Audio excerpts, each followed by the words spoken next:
বেগম জিয়ার টিউমার ধরা পড়েছে, করা হয়েছে বায়োপসি, জানালেন চিকিৎসক। বিভ্রান্তি না ছড়ানোর আহ্বান মির্জা ফখরুলের, ক্ষোভ ঝাড়লেন গণমাধ্যমের ওপর। রংপুরে মোটরসাইকেলে করে পেট্রোল এনে আগুন দেয় শিবির ক্যাডার মামুন, সহযোগিতা করে সনেট। নোয়াখালীর ঘটনায় আটক আরও 11, বিভিন্ন স্থানে সম্প্রীতি সমাবেশ। চট্টগ্রামে 3 ভাইয়ের পেশাদার চোরচক্র, হাত দিয়ে গ্রিল বাঁকিয়ে ঢোকে ঘরে। আটকের পর 15টি হীরার আংটি ও নগদ টাকা জব্দ। ধরা পড়া এড়াতে ব্যবহার করে না মোবাইল। কিছুতেই থামছে না অবৈধ পথে বিদেশ যাত্রা। লিবিয়ায় পুলিশের হাতে গ্রেফতার 86 বাংলাদেশি। ভিটে মাটি বিক্রি করে দালালদের লাখ লাখ টাকা দিলেও মেলেনি মুক্তি। এবং 22 দিনের নিষেধাজ্ঞা শেষে আজ মধ্যরাত থেকে শুরু হচ্ছে ইলিশ শিকার। জাল নৌকা নিয়ে প্রস্তুত জেলেরা। অভিযানের শেষ দিনেও ভোলা ও চাঁদপুরে আটক অর্ধশত।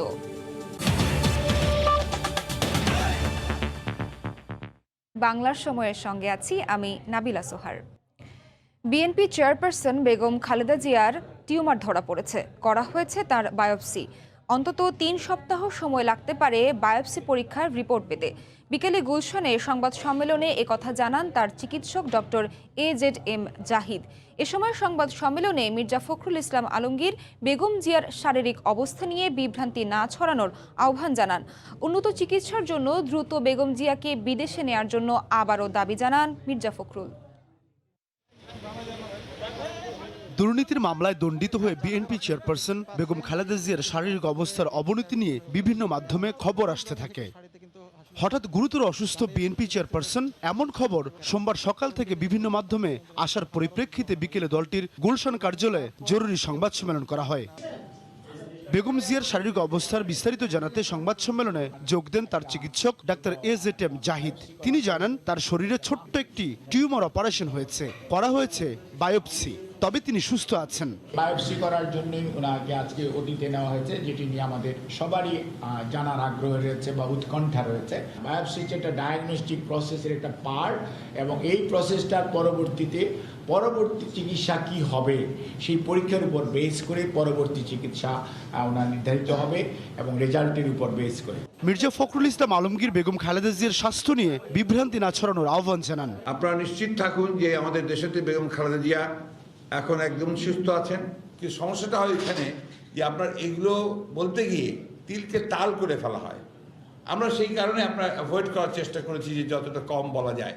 উন্নত চিকিৎসার জন্য বেগম খালেদা জিয়াকে দ্রুত বিদেশে নেওয়ার দাবিও জানান তারা। প্রধানমন্ত্রী সাধারণ মানুষের তো চিকিৎসার পাওয়ার অধিকার।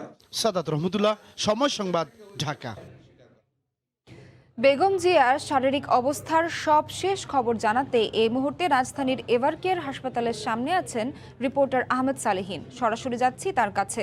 সালেহীন, সোহার, এই মুহূর্তে আমি অবস্থান করছি যে রাজধানীর বসুন্ধরা আবাসিক এলাকায় অবস্থিত এভারকেয়ার হাসপাতালের দক্ষিণ গেটে, যেখানে আসলে এই হাসপাতালে বিএনপি চেয়ারপারসন বেগম খালেদা জিয়া ভর্তি রয়েছেন গত 12 অক্টোবর থেকে। তার বেশ কিছু সমস্যার কারণে, অর্থাৎ শারীরিক সমস্যার কারণে তাকে পরীক্ষা করাতে আসলে এই হাসপাতালে নিয়ে আসা হয়েছিল, এবং তিনি কিন্তু বেশ কয়েকদিন জ্বরে ভুগছিলেন। থেমে থেমে তার জ্বর আসছিল, সেই কারণে মূলত তাকে কিছু স্বাস্থ্য পরীক্ষার জন্য এই হাসপাতালে ভর্তি করা হয় 12 অক্টোবর, এবং তারপর থেকে তিনি এখানে রয়েছেন, অবস্থান করছেন। আজকে যেটা হচ্ছে যে বিএনপি চেয়ারপারসন বেগম খালেদা জিয়ার শারীরিক অবস্থা নিয়ে বিএনপি মহাসচিব মির্জা ফখরুল ইসলাম আলমগীর তার গুলশানে বিএনপি চেয়ারপারসন রাজনৈতিক কার্যালয়ে সংবাদ সম্মেলন করেছেন এবং সাংবাদিকদের জানিয়েছেন যে বেগম জিয়ার যে বর্তমান শারীরিক অবস্থা, সেখানে তার একটি বায়োপসি করানো হয়েছে। যে বায়োপসি আসলে মূলত লাম্প যে রয়েছে শরীরের একটি চিকিৎসা বিজ্ঞানের ভাষায়, সেইটা আসলে মূলত টিউমার জাতীয় একটি বিষয়, যেটি আসলে অপারেশন মাধ্যমে সেটিকে তারা পরীক্ষা করে দেখবেন এবং তার শারীরিক অবস্থা দেখবে যে আসলে কী মূলত তার শারীরিক অবস্থা কী রয়েছে। সব মিলিয়ে সেই পরীক্ষা করার জন্য কিন্তু বায়োপসি করানো হয়েছে। ইতিমধ্যে তিনি কিন্তু হাসপাতালে রয়েছেন, এবং বিএনপি মহাসচিব মির্জা ফখরুল ইসলাম আলমগীর এটাও জানিয়েছেন যে তিনি এখন সুস্থ আছেন, সম্পূর্ণ আশঙ্কামুক্ত রয়েছেন। সব ধরনের বিষয় যেগুলো রয়েছে, যে চিকিৎসক যে তাদের মেডিকেল বোর্ড রয়েছে 10 সদস্যের, তারা কিন্তু সেগুলো পরীক্ষা নিরীক্ষা করছেন, এবং সেই বায়োপসির যে রিপোর্টটি আসবে, সেই রিপোর্টটি আসতে 3 থেকে 5 দিন, কখনো 10 দিনও সময় লেগে থাকে। তো সেই ক্ষেত্রে সেই রিপোর্টটি আসার পরেই মূলত সেই চিকিৎসা আসলে কী করানো হবে বেগম জিয়ার বা কী করতে হবে, সেই বিষয়গুলি কিন্তু চিকিৎসকরা সিদ্ধান্ত নেবেন, এবং সেই বিষয়গুলি জানতে হয়তো কিছু সময় লাগতে পারে। তবে এই মুহূর্তে বেগম জিয়া হাসপাতালে রয়েছেন। একটি বিষয় বলে রাখতে চাই যে বিএনপির তরফ থেকে এবং তার পরিবারের পক্ষ থেকে কিন্তু এর আগেও বেগম জিয়াকে দেশের চিকিৎসা নয় বলে সম্ভব নয় বলে তারা বিদেশে নিতে চান এবং বিদেশে যাওয়ার জন্য সরকারের কাছে আবেদন করেছেন, তবে সেই সাড়া কিন্তু সরকার দেয়নি। সে বিদেশ যাওয়ার বিষয়ে অনুমতি দেওয়ার ক্ষেত্রে কোনো সাড়া দেয়নি বলে তারা অভিযোগ করেছেন এবং তার চিকিৎসার জন্য আসলে আধুনিক ট্রিটমেন্ট দরকার, যদি বিদেশে নিতে হবে সেটাতে তারা বলেছেন। তা মূলত এই বিষয়গুলো জানতে, তার শারীরিক অবস্থা জানতে আরও কিছুটা সময় হয়তো আমাদের লাগতে পারে এবং যতক্ষণই আমরা জানতে পারবো ততক্ষণ আমরা জানাবো দর্শকদের আপনাদের মাধ্যমে। তো এই ছিল আমার কাছে বিএনপি চেয়ারপারসন বেগম খালেদা জিয়ার হাসপাতালে ভর্তির এবং তার স্বাস্থ্যের সবশেষ অবস্থা। সোহার, বেগম জিয়ার শারীরিক অবস্থার সব শেষ খবর জানাতে এতক্ষণ রাজধানীর এভারকেয়ার হাসপাতালের সামনে থেকে সরাসরি যুক্ত ছিলেন রিপোর্টার আহমেদ সালেহীন। মানবতা বিরোধী অপরাধের দল হিসেবে জামায়াতের বিরুদ্ধে তদন্ত শেষ হলেও 7 বছর ধরে রিপোর্ট পড়ে আছে রাষ্ট্রপক্ষের আইনজীবীর অফিসে। এ অবস্থায় আবারও জামায়াতকে বিচারের মুখোমুখি করার দাবি জানালো তদন্ত সংস্থা। সোমবার মানবতা বিরোধী অপরাধের মামলায় 12 জনের তদন্ত রিপোর্ট চূড়ান্ত নিয়ে ব্রিফিংয়ে এ দাবি জানান তারা।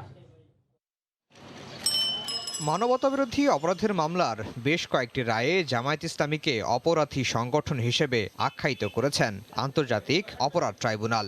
দল হিসেবে জামায়াতের বিচারের জন্য তদন্ত প্রতিবেদনও দাখিল করেছে তদন্ত সংস্থা, কিন্তু 7 বছর ধরে প্রতিবেদনটি পড়ে আছে প্রসিকিউশন বিভাগে। আইনি জটিলতায় প্রতিবেদনটি আর ট্রাইব্যুনালে দাখিল হয়নি। প্রসিকিউশন বলছে দলের বিচারে আইনি বাধা না থাকলেও শাস্তি কি হবে এ বিষয়টি বলা নেই, কিন্তু তদন্ত সংস্থার দাবি দ্রুত জামায়াতকে বিচারের মুখোমুখি করা হোক। এই বিচার, জামাতে ইসলামের বিচারটি এই মানবতা বিরোধী অপরাধের বা আমাদের ইন্টারন্যাশনাল ক্রাইমস ট্রাইব্যুনাল বিচারের এটা গুরুত্বপূর্ণ অঙ্গ।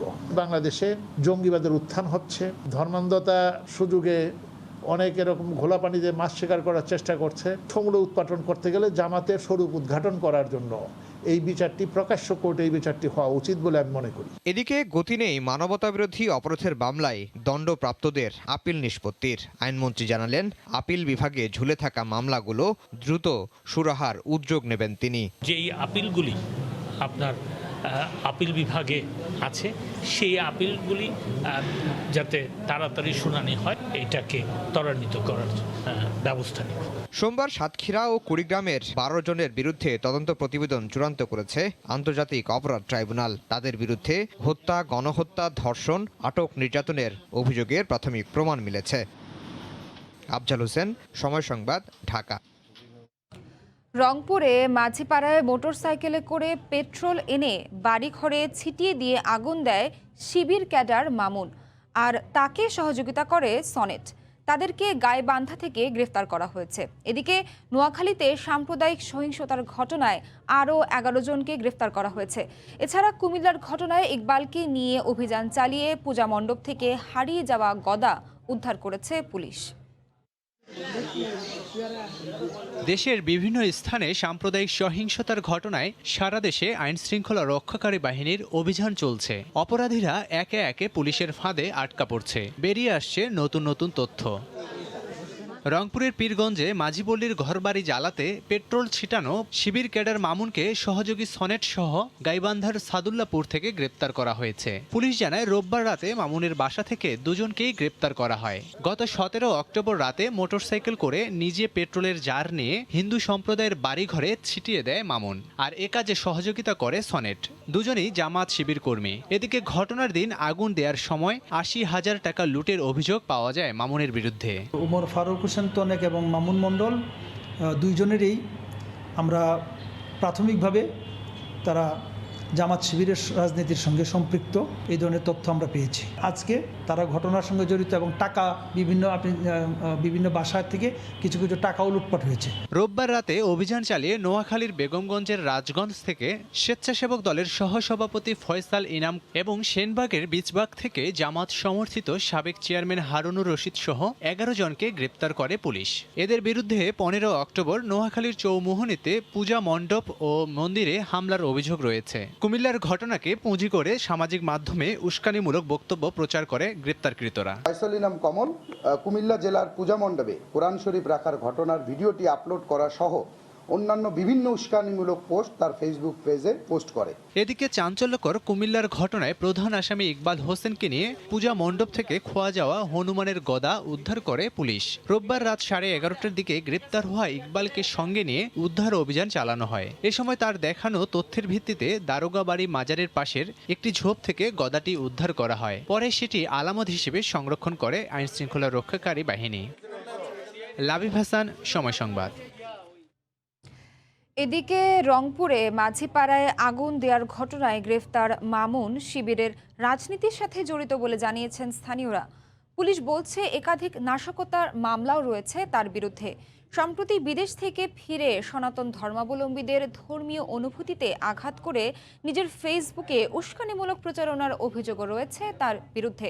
আতাউল হক সাগরের ক্যামেরায় হেদায়েতুল ইসলাম বাবুর রিপোর্ট। সাদুল্লাপুরের আলীনগর গ্রাম থেকে ধাপেরহাটের ভাড়া বাড়িতে বসবাস করতেন মামুন বিন জায়েদ আলী। এখানে একটি ব্যবসা প্রতিষ্ঠানও আছে তার। পুলিশ ও স্থানীয়রা জানান, নির্বাচনী সহিংসতা সহ একাধিক নাশকতা মামলার আসামি মামুন শিবিরের সক্রিয় কর্মী। 5 জানুয়ারি নির্বাচন থেকে সে জামা শিবিরের সেন্টার পড়ার আসামি ছিল, আর সে জামা শিবিরের একজন সক্রিয় সদস্য। এর আগে অনেকগুলো মামলার সাথে জড়িত আছে, বিদেশে গেছিল, বিদেশ থেকে রিটার্ন আসছে। 2014 সালে 5 জানুয়ারি নির্বাচনের আগের দিন ভোট কেন্দ্রে আক্রমণ, ব্যালট বাক্স ছিনতাই, তারপর ব্যালট বাক্স পুড়িয়ে দেওয়া, ককটেল ফোটানো, এটা একটা মামলা ছিল। পরবর্তীতে কিন্তু তার পরপরই কিন্তু চার্জশিট হয়েছে। অনেকদিন পলাতক ছিল। পলাতক থাকার পরে সে রিসেন্টলি এই প্রত্যেকটা মামলায় সে জামিন নিয়েছে।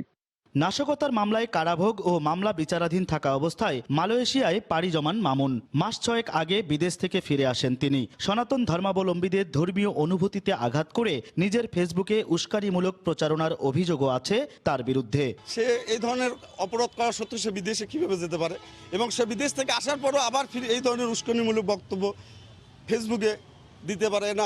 আমরা সত্যিভাবে বিস্মিত হয়ে গেছি। মাঝিপাড়ায় হামলা, অগ্নিসংযোগের সঙ্গে জড়িত সন্দেহে সোমবার গভীর রাতে গাইবান্ধার সাদুল্লাপুরের ধাপেরহাটের ভাড়া বাড়ি থেকে মামুনকে আটক করে পীরগঞ্জ থানা পুলিশ। হেদায়েতুল ইসলাম বাবু, সময় সংবাদ, গাইবান্ধা। এদিকে সাম্প্রদায়িক সহিংসতার প্রতিবাদে চট্টগ্রাম সহ বিভিন্ন স্থানে সম্প্রীতি সমাবেশ করেছেন বিভিন্ন শ্রেণী পেশার মানুষ। কর্মসূচি থেকে সহিংসতায় জড়িতদের দৃষ্টান্তমূলক শাস্তির দাবি জানানো হয়। ব্যুরো রিপোর্টারদের পাঠানো তথ্য, ছবি নিয়ে রিপোর্ট। সাম্প্রদায়িক সম্প্রীতি নষ্ট করার অপচেষ্টা রুখে দিতে প্রতিবাদ মুখর গোটা দেশ। ঘটনা নিন্দা জানিয়ে দোষীদের শাস্তির দাবি জানাচ্ছেন শিক্ষক সমাজ, রাজনৈতিক সংগঠন, আলেম ওলামা সহ বিভিন্ন সংগঠনের নেতাকর্মীরা। সোমবার বিকালে চট্টগ্রাম নগরের আন্দরকিল্লায় সংখ্যালঘু সুরক্ষা আইন দ্রুত বিচার ট্রাইব্যুনালে দোষীদের বিচারের দাবিতে প্রতিবাদ সমাবেশ করেছে মহানগর পূজা উদযাপন পরিষদের নেতাসহ সর্বস্তরের মানুষ। এই সময় প্রতিবাদী ব্যানার, ফেস্টুন হাতে মিছিল নিয়ে নগরের প্রতিটি ওয়ার্ড থেকে সাধারণ মানুষ আসতে থাকেন সমাবেশস্থলে। এদেশে আমরা স্বাধীনভাবে মুক্তভাবে ধর্মচর্চা করতে চাই। সংখ্যালঘু সুরক্ষা আইনের কথা তারা ঘোষণা দিয়েছিল, আমরা সেই আইনটি দ্রুত বাস্তবায়নের জন্য দাবি জানাই। এদিকে বিভাগীয় আইনশৃঙ্খলা কমিটির সভায় চট্টগ্রাম রেঞ্জের ডিআইজি আনোয়ার হোসেন জানান, সাম্প্রদায়িক সহিংসতার সঙ্গে জড়িতদের চিহ্নিত করে একে একে আইনের আওতায় আনা হচ্ছে। মূল যে ব্যক্তিটা যেখান থেকে শুরু আসার কথা হচ্ছে যে সেই ব্যক্তিটাকে আমরা একেবারে নিশ্চিতভাবে চিহ্নিত করে গ্রেফতার করতে পেরেছি। সোমবার সকালে রাজশাহী বিশ্ববিদ্যালয়ের সিনেট ভবনের সামনে মানববন্ধন করেন শিক্ষক, কর্মকর্তা, কর্মচারীরা। ব্যানার ও প্ল্যাকার্ডে তুলে ধরা হয় তীব্র প্রতিবাদ। অসাম্প্রদায়িক চেতনার বাংলাদেশে চিহ্নিত অপশক্তি এমন হামলা ঘটাচ্ছে বলে অভিযোগ তাদের। অবসরপ্রাপ্ত একজন বিচারপতির নেতৃত্বে একটি তদন্ত কমিশন গঠন করা হোক। পারস্পরিক মেলামেশা, বিভিন্ন পূজা পার্বণে একত্রিত হওয়া, এই মেলবন্ধন আগে যেটা ছিল সে আবার আমাদের বিস্তৃত করতে হবে। রংপুরে জেলা আওয়ামী লীগের উদ্যোগে মানববন্ধন ও বিক্ষোভ সমাবেশ অনুষ্ঠিত হয়। সাম্প্রদায়িক হামলা, ভাঙচুর ও অগ্নিসংযোগে জড়িতদের দ্রুত শনাক্ত করে দৃষ্টান্তমূলক শাস্তির দাবি জানান বক্তারা। এক শ্রেণীর লোক এই সাম্প্রদায়িক দাঙ্গা সৃষ্টি করতেছে, আমরা তাদের তীব্র নিন্দা করি। তদন্ত শেষ করে বিচার নিষ্পত্তি করে তাদের দৃষ্টান্তমূলক শাস্তি দেওয়ার দাবিতে আজকের আমাদের এই মানববন্ধন। সাম্প্রদায়িক সম্প্রীতি বজায় রাখতে ও উগ্র গোষ্ঠীদের প্রতিহত করতে সবাইকে ঐক্যবদ্ধ থাকার আহ্বান জানান আইনশৃঙ্খলা রক্ষাকারী বাহিনীর সদস্যরা। সাদিয়া আফরিন, সময় সংবাদ। বাংলার সময় আরও থাকছে, স্কুল শিক্ষার্থীদের করোনা টিকা দিতে তথ্য উপাত্ত সংগ্রহ শুরু। প্রথম পর্যায়ে দেয়া হবে 7 লাখ। পরিস্থিতি স্বস্তিদায়ক হলেও সবাইকে ভ্যাকসিনের আওতায় আনার তাগিদ। দীর্ঘ 22 দিন মা ইলিশ সংরক্ষণে নদীতে মাছ ধরা বন্ধ থাকার পর আজ মধ্যরাত থেকে নিষেধাজ্ঞা উঠে যাচ্ছে। তাই নৌকা নিয়ে প্রস্তুত নদীতে জাল ফেলতে চাঁদপুরের পদ্মা ও মেঘনার জেলেরা। সময় মতো মা ইলিশ ডিম ছাড়ার সুযোগ পাওয়ায় ইলিশের উৎপাদন বাড়বে এমন প্রত্যাশা সংশ্লিষ্টদের। ফারুক আহমদের তথ্য ও নাইমুল ইসলাম নীরবের ছবিতে রিপোর্ট। রঙিন সুতোয় জাল বুনছেন জেলে দেলু খান। এই জালেই ধরা পড়বে রূপালী ইলিশ। চাঁদপুর সদরের মেঘনাপাড়ের জেলে শুধু দেলু খানই নন, জেলার পদ্মা ও মেঘনাপাড়ের হাজার হাজার জেলে অপেক্ষায় মাছ ধরার। মা ইলিশ ডিম ছাড়তে সাগরের নোনা জল ছেড়ে নদীর মিঠা পানিতে ছুটে আসে। তাই মৌসুমের এই সময়ে চাঁদপুরের পদ্মা ও মেঘনার অভয়াশ্রমে সব ধরনের মাছ ধরা নিষিদ্ধ করে সরকার। তবে 22 দিনের সেই নিষেধাজ্ঞা শেষ হচ্ছে মধ্যরাতে। ঋণগ্রস্ত হইয়া দেনা ফেনা হইয়া আমরা এখন নদীতে জাল ফলবা নামাইতে আছি। সরকারের ইয়া মানছি আমরা, দেনা ফেনা করে ঋণগ্রস্ত করে জাল ফল ইয়া করতে আসি যদি আল্লাহ দেন। মৎস্য কর্মকর্তার দাবি এবার সময় মতো মা ইলিশ ডিম ছেড়েছে নদীতে। সামনে যে জাটকা রক্ষা কর্মসূচি আমাদের আসতেছে নভেম্বরের 1 তারিখ থেকে 30শে জুন, এটা আমরা সংরক্ষণ যদি ভালোভাবে করতে পারি এবং ইলিশ যেতে আমার মনে হয় যে উৎপাদন বৃদ্ধি পাবে। মা ইলিশ সংরক্ষণ কর্মসূচি সফলে নানা উদ্যোগ গ্রহণ করে নৌ পুলিশের পাশাপাশি জেলা প্রশাসন। যেসব জেলে সরকারি আদেশ অমান্য করে তারা নদীতে প্রতিনিয়ত মাছ ধরার চেষ্টা করেছে, শুধুমাত্র তাদের প্রতি আমরা কঠোর হয়েছি এবং তাদেরকে ধরে আইনের আওতায় এনেছি। জেলেরা মাছ ধরে তাদের জীবিকা নির্বাহ করে, এই জন্য সরকারি যে প্রণোদনা সেটা এই অভিযান শুরুর আগে আমরা তাদের কাছে পৌঁছে দেওয়ার ব্যবস্থা করেছি। জেলার সরকারি তালিকা অনুযায়ী জেলের সংখ্যা 44,035 জন। 22 দিন বেকার অবস্থায় জেলেদের মাথা পিছু 20 কেজি করে চাল দেয় সরকার। সময় সংবাদ, চাঁদপুর। এদিকে মা ইলিশ রক্ষায় দেশের বিভিন্ন নদ নদীতে শেষ দিনেও অভিযান চালাচ্ছে আইন শৃঙ্খলা রক্ষা বাহিনী। সকালে ভোলার মেঘনা নদীতে যৌথ অভিযান চালায় নৌ পুলিশ ও মৎস্য বিভাগ। এ সময় মাছ ধরার অপরাধে 24 জেলেকে আটক করা হয়। একই সঙ্গে জব্দ করা হয় 4টি ট্রাক সহ 20 কেজি ইলিশ। এদিকে চাঁদপুরের পদ্মা ও মেঘনা নদীতে অভিযান চালাচ্ছে প্রশাসন। নিষেধাজ্ঞা অমান্য করায় জেলায় গত রাত থেকে এ পর্যন্ত 25 জেলেকে আটক করেছে পুলিশ। এ সময় 200 কেজি ইলিশের পাশাপাশি বিপুল পরিমাণ জাল জব্দ করা হয়। চট্টগ্রামে পেশাদার চোর চক্রের সদস্য 3 ভাই। হাত দিয়ে গ্রিল বাঁকিয়ে তারা ঢুকে পড়ে ঘরে। 3 ভাই সহ 4 জনকে আটকের পর 15টি হীরার আংটি ও নগদ টাকা জব্দ করেছে পুলিশ। ধরা পড়া এড়াতে তারা মোবাইলও ব্যবহার করত না। শাখাউত্তিপুর ক্যামেরায় বিস্তারিত জানাচ্ছেন কমল দেব। সিসিটিভি ফুটেজে দেখা যাচ্ছে নগরীর একটি বহুতল ভবনে গ্রিল ভেঙে ভেতরে ঢুকছে চোর দলের সদস্য মাইনুদ্দিন। আবার ধরা পড়ার পর থানা কার্যালয়ে অভিনয় করে দেখাচ্ছে চুরির নানা কৌশল। চট্টগ্রাম সহ দেশের বিভিন্ন স্থানে অভিযান চালিয়ে আটক করা হয়েছে 4 জনকে। উদ্ধার করা হয়েছে 15টি হীরার আংটি, স্বর্ণালংকার, ডলার এবং নগদ টাকা। এক ভাই রিক্সা চালায় আর 2 ভাই প্যাসেঞ্জার সেজে উপরে ওঠে, রিক্সার উপরে ওঠার পরে তারা বিভিন্ন অলিয়ে গলিয়ে ঘুরে বাসা টার্গেট করে এক ভাই মাইনুদ্দিন যে বডি বিল্ডার, সে চুরি করে আবার জিমও করে, কিন্তু সে যে কোনো বিল্ডিংয়ের পেছন দিয়ে ওঠে, জানালার গ্রিলকে নিজের শক্তি দিয়ে বাঁকা করে হাত পায়ের সহায়তায় সে বাঁকা গ্রিলের দিয়ে সে বিল্ডিংয়ে প্রবেশ করে। এই 3 ভাই গত 5 বছরে চুরি করেছে অন্তত 400, আর পুলিশের হাতে গ্রেপ্তার হয়েছে 6 বার। মূলত কারাগারে রান্না করে কাজ করতে গিয়ে তার হাত ও পায়ের পেশিগুলো শক্তিশালী হয়ে ওঠে। জামিনে বের হয়ে জিমও করেছে। শারীরিক এই শক্তিকে লাগানো হচ্ছে চুরির কাজে। নগদ টাকা ও স্বর্ণালংকার তাদের চুরির মূল টার্গেট। হাতে গ্রিল ব্যাগা করে বাসার ভিতরে ঢুকে মোবাইল টোবাইল নেই, আর নাহলে টাকা পয়সা পাইলে এগুলো নিয়ে আসে। চুরি করে আসছে, আমি দেখছি, দেখার পরে আমার 7টা ডলার দিছে, এগুলো আমি দিয়ে দিছি। এই চোর দলের প্রতিটা সদস্যের বিরুদ্ধে নগরের বিভিন্ন থানায় 20টির বেশি মামলা রয়েছে বলে জানিয়েছে পুলিশ। তবে গ্রেপ্তার এড়াতে এই দলের সদস্যরা মোবাইলের মতো কোনো ইলেকট্রনিক্স ডিভাইস চুরি কিংবা ব্যবহার করে না। কমল দে, সময় সংবাদ, চট্টগ্রাম। চট্টগ্রামে স্কুল শিক্ষার্থীদের করোনা টিকার আওতায় আনতে প্রথম ধাপে তথ্য সংগ্রহ শুরু করেছে জেলা শিক্ষা অফিস। সংশ্লিষ্ট কর্মকর্তারা জানান, ইতোমধ্যে মাধ্যমিক পর্যায়ে প্রায় 7 লাখ ছাত্রছাত্রীর তথ্য পাঠানোর নির্দেশ দেওয়া হয়েছে শিক্ষা প্রতিষ্ঠানগুলোকে। এদিকে টিকা দেওয়ার জন্য শীতাতপ নিয়ন্ত্রিত প্রতিষ্ঠান খোঁজা হচ্ছে বলে জানান জেলা শিক্ষা কর্মকর্তা। ফেরদৌস লিপির রিপোর্ট। মহামারী করোনা প্রকোপ কমে আসলেও কড়াকড়ি স্বাস্থ্যবিধির মধ্য দিয়ে গেল 2 মাস ধরে সশরীরে ক্লাস করছে স্কুল পর্যায়ে শিক্ষার্থীরা। এরই মধ্যে স্বাস্থ্য সুরক্ষা নিশ্চিতে এ পর্যায়ে শিক্ষার্থীদের সরকার পরীক্ষামূলক টিকা দেওয়া শুরু করেছে। এই কার্যক্রমে চট্টগ্রামেও চলছে স্কুল শিক্ষার্থীদের টিকা দেওয়ার নানা প্রস্তুতি।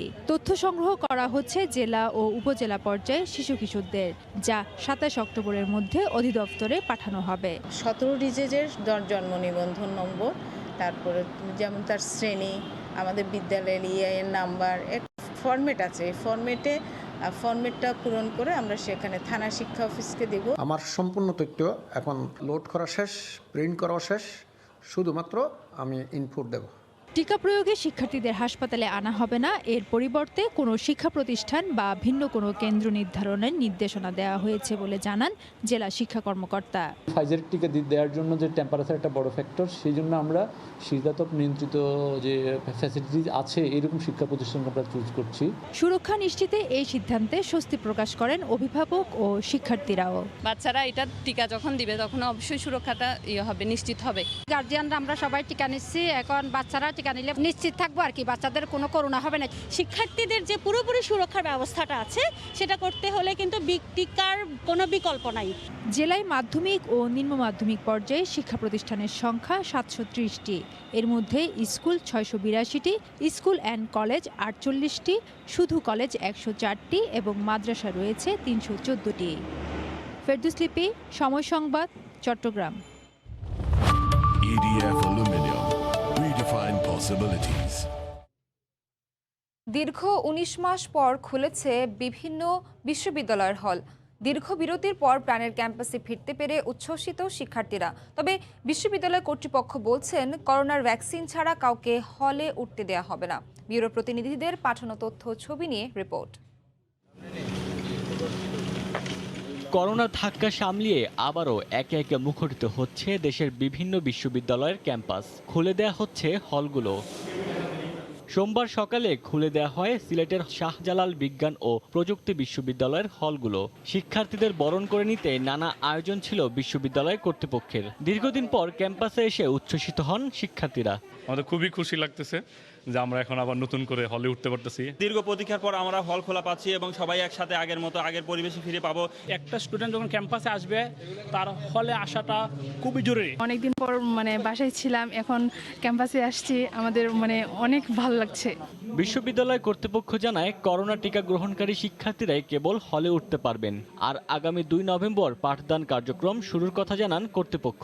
কোভিড-19 যেন আর আমাদেরকে হানা দিতে না পারে, সব ধরনের ব্যবস্থা আমরা নিয়েছি এবং যারা টিকা দেয়নি এখন পর্যন্ত তাদেরকে আমরা ডেকে নিয়ে এসে সে টিকা দিচ্ছি। আর আমাদের একটা নির্দেশনা আছে যে টিকা একটা ডোজ সম্পন্ন না করলে আমরা হলে উঠতে দেব না। এদিকে ময়মনসিংহের জাতীয় কবি কাজী নজরুল ইসলাম বিশ্ববিদ্যালয়ের আবাসিক হলেও ফিরেছে প্রাণ চাঞ্চল্য। ফুল ও মাস্ক দিয়ে শিক্ষার্থীদের বরণ করে নেয় বিশ্ববিদ্যালয় কর্তৃপক্ষ। বিশ্ববিদ্যালয়ে তার চিরচেনা প্রাণ সেগুলা ফিরে পাচ্ছে, আমরা অত্যন্ত খুশি। পরিচিত সবার সাথে দেখা করতে পারবো, একসঙ্গে থাকতে পারবো, তো এটা আসলে অত্যন্ত আনন্দের বিষয়। প্রথম ডোজ কমপ্লিট হলেই আমরা পারমিশন দিচ্ছি যে স্বাস্থ্যরক্ষা বিধি তারা হলে অবস্থান করবে। কাজী নজরুল ইসলাম বিশ্ববিদ্যালয়ের 2টি হলে ধারণ ক্ষমতা প্রায় 450 শিক্ষার্থী। আগামী কয়েকদিনের মধ্যেই বিভিন্ন বিভাগের ক্লাস শুরু হবে বলে জানায় বিশ্ববিদ্যালয় প্রশাসন। নিশ্চিত মৃত্যু জেনেও অবৈধভাবে সমুদ্রপথে বিদেশ যাত্রা কোনোভাবেই থামছে না। ইতালি যাওয়ার সময় লিবীয় পুলিশের হাতে আটক মাদারীপুর, ফরিদপুর ও গোপালগঞ্জের 86 যুবক 5 মাস ধরে কারাগারে রয়েছেন। ভিটামাটি বিক্রি করে স্বজনরা দালালদের হাতে লাখ লাখ টাকা তুলে দিলেও মেলেনি মুক্তি। জেলা প্রশাসকের আশ্বাস, আটক যুবকদের ফিরিয়ে আনতে পদক্ষেপ নেওয়া হবে। সঞ্জয় কর্মকার অভিজিতের রিপোর্ট, ছবি তুলেছেন শাহাদাত আকন। মাদারীপুরের রাজৈর উপজেলার নারায়ণপুর গ্রামের মজিবর শেখ ও রাহাতুন বেগম দম্পতি।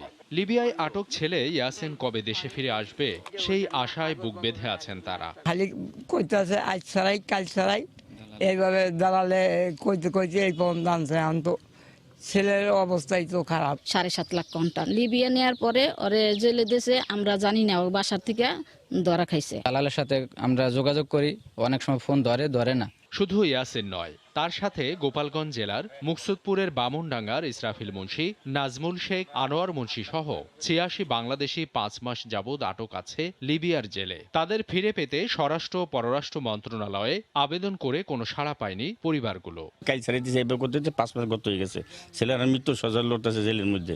যাই ছাড়াই কাজ ছাড়াই এই ছেলে আনে ছাড়াই দেয় না বাবা।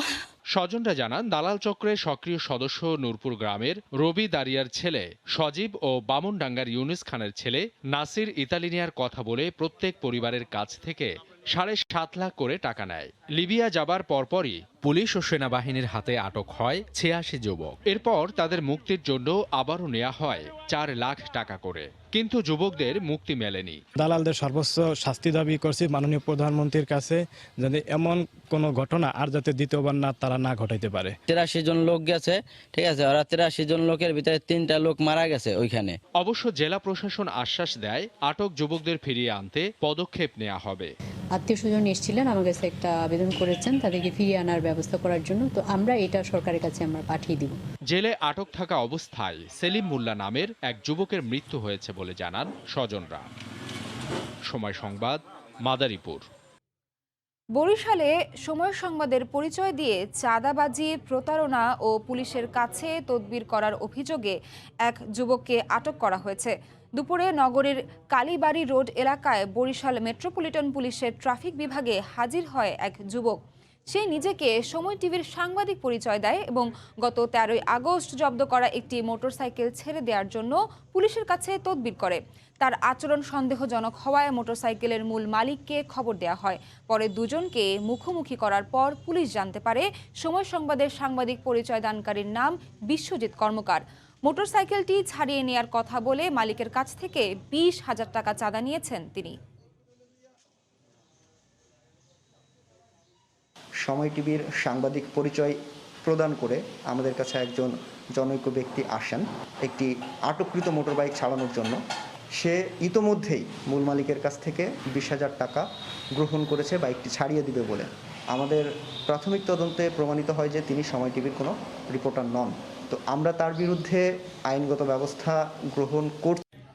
নওগাঁর পাইকারি বাজারে শীতের আগাম সব ধরনের সবজির সরবরাহ বেড়েছে, তবে খুচরা বাজারে ক্রেতাদের তুলনামূলক বেশি দামে সবজি কিনতে হচ্ছে। চাষিদের অভিযোগ, আড়তদাররা পাইকারি বাজার নিয়ন্ত্রণ করায় উৎপাদনের সুফল পাচ্ছেন না তারা। নওগাঁ থেকে এমআর রকির রিপোর্ট, ক্যামেরায় ছিলেন রকিবুল হাসান।